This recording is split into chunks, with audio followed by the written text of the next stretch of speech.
যেতিয়া আমাৰ জীৱনলৈ বিশেষ কোনোবা এজন আহে, অহাৰ পিছত তেওঁৰ প্ৰতি মৰম, ভালপোৱা, হেঁপাহ এইখিনি আমাৰ লাহে লাহে বাঢ়িব ধৰে তেওঁৰ প্ৰতি। আৰু তেওঁলোক যেতিয়া আমাৰ লগত থাকে, তেওঁলোকৰ লগত থাকি এটা আদত বনি যায়। আৰু সেই আদত বনি যোৱাৰ পিছত মৰম হেঁপাহখিনি লাহে লাহে বহুত বাঢ়ি আহিব ধৰে। তো সেইখিনি বাঢ়ি অহাৰ পাছত যদি হঠাৎ যদি সেই বিশেষজন যদি আমাৰ জীৱনত নাই বুলি গম পোৱা যায়, বা হঠাৎ যদি তেওঁ আমাৰ পৰা হেৰাই গ'ল বুলি যদি গম পোৱা যায়, তেনেকৈ তাতকৈ আৰু দুখৰ কথা কিবা হ'ব পাৰেনে? নমস্কাৰ, মই আইজেছি মোৰ নতুন এটি ভিডিঅ'লৈ আপোনালোকক সকলোকে স্বাগতম জনাইছোঁ। আশা কৰিছোঁ আপোনালোক সকলো ভালে আছে। আৰু আজি মনটো খুব বেয়া লাগি আছে। আৰু কিয় বেয়া লাগি আছে আৰু এই দুখৰ কথাটি আজি কিয় ক'লোঁ, আপোনালোকে ভিডিঅ'টি শেষলৈকে চাই থাকিলে নিশ্চয় বুজিব পাৰিব। আৰু তাৰ উপৰি আজি আপোনালোকৰ কাৰণে এটা লেমন অইল তৈয়াৰ কৰিবলৈ গৈ আছোঁ। তো কেনেকৈ তৈয়াৰ কৰোঁ আপোনালোকে ভিডিঅ'টি স্কিপ নকৰাকৈ শেষলৈকে চাই থাকিব।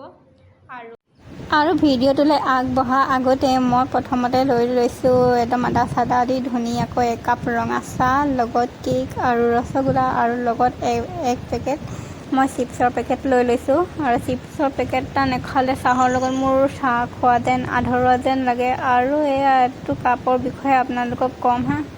আৰু ৰাতিপুৱা মনটো যিহেতু খুবেই বেয়া, একো এটা খোৱা নাই, সেইকাৰণে ভাবিলোঁ বস্তুটো বনোৱাৰ আগত ধুনীয়াকৈ চাহ একাপ খাই লওঁ। যাতে ময়ো ভিডিঅ'টি কৰি ভাল পাওঁ, ভিডিঅ'টি কৰি অলপ শক্তি বঢ়াই লৈছোঁ, যাতে ভিডিঅ'টি কৰি মই ভাল পাওঁ আৰু তেওঁলোকো ভিডিঅ'টি চায়ো ভাল পায়। আচলতে কথাটো হ'ল কি, এই কাপটো একদম পূৰা বিশেষ একদম স্পেচিয়েল ব্যক্তি এজনে গিফ্ট কৰা হয়। তো সেইকাৰণে এই কাপটো আজি ইমান দিন গৈছে। বেলেগ কাপ হোৱাহেঁতেন কেতিয়াবাই ভাঙি আদা হ'লহেঁতেন, কিন্তু এই কাপটোত মই অকণমানো ভঙা চিন এটুকুৰাও পৰিবলৈ দিয়া নাই, ইমানেই ধুনীয়াকৈ থৈছোঁ।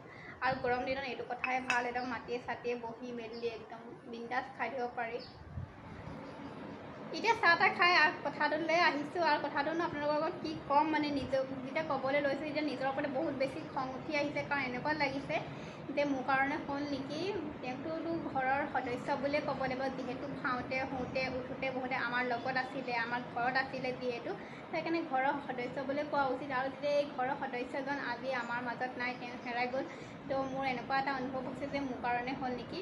কথাটো হ'ল, মই আমাৰ ঘৰত আগতে দুজনী ভাতৰ চাইছে, এজনীটো বহুত আগতে উৰি গুচি গ'ল, আৰু যিজনী আছিলে পূৰা ঘৰ গৰম কৰি ৰাখিছিলে। একদম আলহী চালহী আহিলেও মাত মাতিকে, মই কাম কৰি থাকিলে পূৰা চিঞৰি থাকে।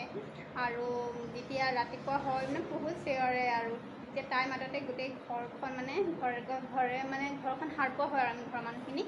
তো আজি জানা ইমান ঠাণ্ডা ঠাণ্ডা লাগিছে, ইমান বেয়া লাগিছে নহয়। আৰু কালি এটা ঘটনা ঘটিলে, আৰু সেই ঘটনাটো ঘটাৰ পিছতে তাই আমাৰ মাজত নাইকিয়া হৈ গ'ল। আৰু ঘটনাটো মোৰ পৰাই ঘটিলে নেকি এনেকুৱাই লাগিছে মোৰ। কালি এইকেইদিন কি হ'ল, মই পেহীহঁতৰ ঘৰত যাবলগীয়া হৈ আছে। তো পেহীহঁতৰ ঘৰত মই সন্ধিয়া সময়তে গুচি যাওঁ, আৰু তেওঁলোকৰ ঘৰতে থাকি দিব লগা হয়।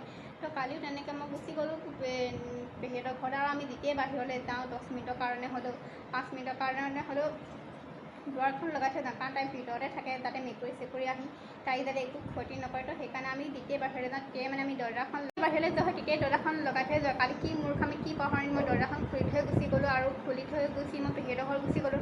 আৰু মই ভবাও নাই এনেকুৱা এটা ঘটনা হ'ব বুলি, আৰু মনলৈও অহা নাই এনেকুৱা এটা হৈছেও বুলি। তো মই ৰাতি থাকি মেলি ৰাতিপুৱা আহিলোঁ, মাত চাতো শুনা নাই। তো অকণমান দেৰি পিছত মায়ে মোক নিজে ক'লে যে তই দৰ্জাখন খুলি থৈ গুচি গ'লি, আৰু মেকুৰীয়ে আহি পেলাই তাইক কামুৰিলে, আৰু তাই আৰু এতিয়া বোলে নাই। তো শুনি ইমান বেয়া লাগিছে, আৰু তাতকৈ বেছি নিজৰ ওপৰত খং উঠিছে। কাৰণ মই যদি দৰ্জাখন খুলি থৈ নোযোৱা হ'লে, যদি মাৰি থৈ যোৱাহেঁতেন, আজি এনেকুৱা নহ'লেহেঁতেন। তো ইমানেই বেয়া লাগিছে। আৰু ৰাতি হেনো মাহঁতেও ভাত চাত নেখালে, তো ৰাতিপুৱা মন চন বেয়া, মই একো খোৱা নাই। তো যেতিয়া এটা বস্তু আমাৰ মাজৰ পৰা নাইকিয়া হৈ যায়, যদি হেঁপাহ মৰম ভালপোৱাখিনি বাঢ়ি আহে, আৰু সেয়া লাগিলে বস্তুৱেই হওক, মানুহেই হওক, জীৱ জন্তুৱেই হওক, চৰাই চিৰিকটিয়েই নহওক, যদি নাইকিয়া হৈ যায় মনটো বহুত দুখ লাগে। চৰাই চিৰিকটিয়ে হওক, এতিয়া যে আমাৰ মাজত যে তাই যে নাই, এনেকুৱা এটা অনুভৱ হৈছে যে সেয়া চৰাই নাছিলে, মানুহে আছিলে নেকি।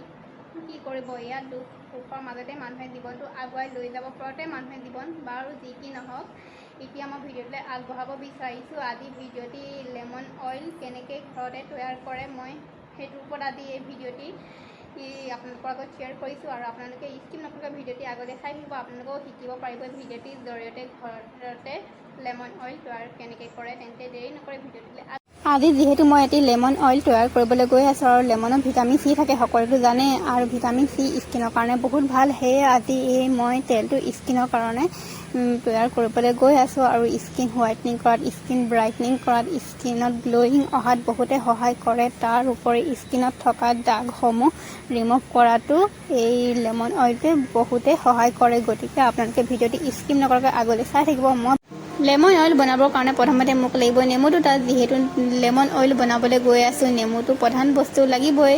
মেইন বস্তুৱে হ'ল নেমু, কিন্তু নেমুৰ পৰা সেই বস্তুটো নবনাই, নেমুৰ বাকলিৰ পৰাহে বনিব। সেইকাৰণে মই নেমুৰ বাকলিখিনি ভালদৰে কাটি লৈ এটা বাতিত টুকুৰা টুকুৰি কৰি মিক্সিত বহুৱাই মিক্সিত ধুনীয়াকৈ গুড়ি কৰি লৈ ল'লোঁ। আৰু এই নেমুৰ বাকলিৰ গুড়িখিনিৰ পৰাই আজি বনিব লেমন অইল। তাৰপিছত মই এতিয়া এটা চচত এটা 40 টকীয়া নাৰিকল তেলৰ বটল গোটেইখিনি এনেদৰে উলিয়াই ল'লোঁ। আপোনালোকক যদি বেছিকৈ লাগে তেতিয়াহ'লে আপোনালোকে বেছিকৈ উলিয়াই ল'ব পাৰে। তাৰপিছত মই গেছত এনেদৰে তেলখিনি বহুৱাই দিলোঁ আৰু তেলখিনি লাহে লাহে যেতিয়া গৰম হৈ আহি আছে, তাৰপিছত মই ইয়াত নেমুৰ বাকলিৰ গুড়িখিনি দি দিলোঁ 3-4 চামুচমান। তো 3-4 চামুচমান দিয়াৰ পাছত লাহে লাহে তেলখিনি যেতিয়া গৰম হৈ আহিব, উতলি আহিব আৰু নেমুৰ বাকলিখিনিও অলপ সিজা হৈ টাইপৰ আহিব, তাৰপিছতো আপোনালোকে এনেদৰে অলপ দেৰি লৰাই থাকিব। তাৰপিছত এটা ধুনীয়াকৈ এটা কালাৰ উঠি আহিব হালধীয়া টাইপৰ।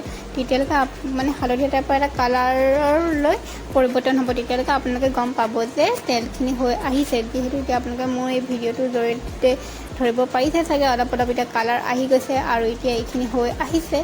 আৰু এতিয়া এইখিনি হৈ অহাৰ পাছত মই এতিয়া এইখিনি নমাই ল'লোঁ আৰু নমাই লোৱাৰ পাছত এখন চাকনি আৰু এটা সৰু গিলাচ লৈ ল'লোঁ। গুড়িখিনি যাতে থাকি নাযায়, ভালদৰে চাকি লৈ ল'বৰ কাৰণে আপোনালোকে কাপোৰৰ জৰিয়তেও চাকি ল'ব পাৰে। আৰু মই চাকনি দিয়ে সুবিধা পাওঁ, তো মই সেইকাৰণে চাকনি দিয়ে ধুনীয়াকৈ চাকি লৈ লৈছোঁ। আৰু ইমান ধুনীয়া এটা কালাৰ হৈ আহিছে নহয়, ইমান ধুনীয়া লাগিছে দেখিবলৈ, নহয়নে? কিন্তু এতিয়াও এইটো হোৱাগৈ নাই, ইয়াত আৰু এবিধ বস্তু এড কৰিব লাগিব আৰু সেইবিধ বস্তু হৈছে ভিটামিন ই কেপচুল। আৰু ভিটামিন ই কেপচুলৰ দুটা মই উলিয়াই লৈ ভালদৰে মিহলাই লৈ লৈছোঁ।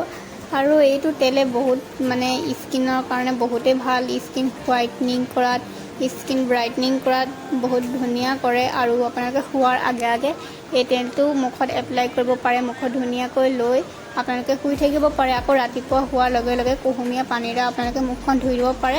আৰু 7-8 দিনৰ পাছত চাব আপোনালোকৰ স্কিনটো কিমান ধুনীয়া হৈ আহিছে, কিমান এটা পৰিৱৰ্তন পাইছে। আৰু এই তেলটো আপোনালোকে 5-6 মাহলৈ থৈ দিব পাৰিব। তো সেইকাৰণে মই এটা টেমাত এনেদৰে সুমুৱাই লৈ ভালদৰে এই তেলটো 2 দিনমান থৈ দিম। আৰু আপোনালোকে অলপ বেছিকৈ বনাই ল'লে 5-6 মাহলৈ থৈ দিব পাৰিব। আৰু আজিলৈ ভিডিঅ'টো ইমানেই। যদি ভাল লাগিলে লাইক কৰিব, কমেণ্ট কৰিব, শ্বেয়াৰ কৰিব আৰু চেনেলটো প্লিজ ছাবস্ক্ৰাইব কৰি দিব। আজি যিহেতু মই ইমান দুখৰ মাজতো, ইমান মন বেয়াৰ মাজতো আপোনালোকৰ আগত ইমান ধুনীয়া এটা ভিডিঅ' শ্বেয়াৰ কৰিলোঁ, তাৰ কাৰণেতো এটা ছাবস্ক্ৰাইবটো হ'বই লাগে, নহয়নে?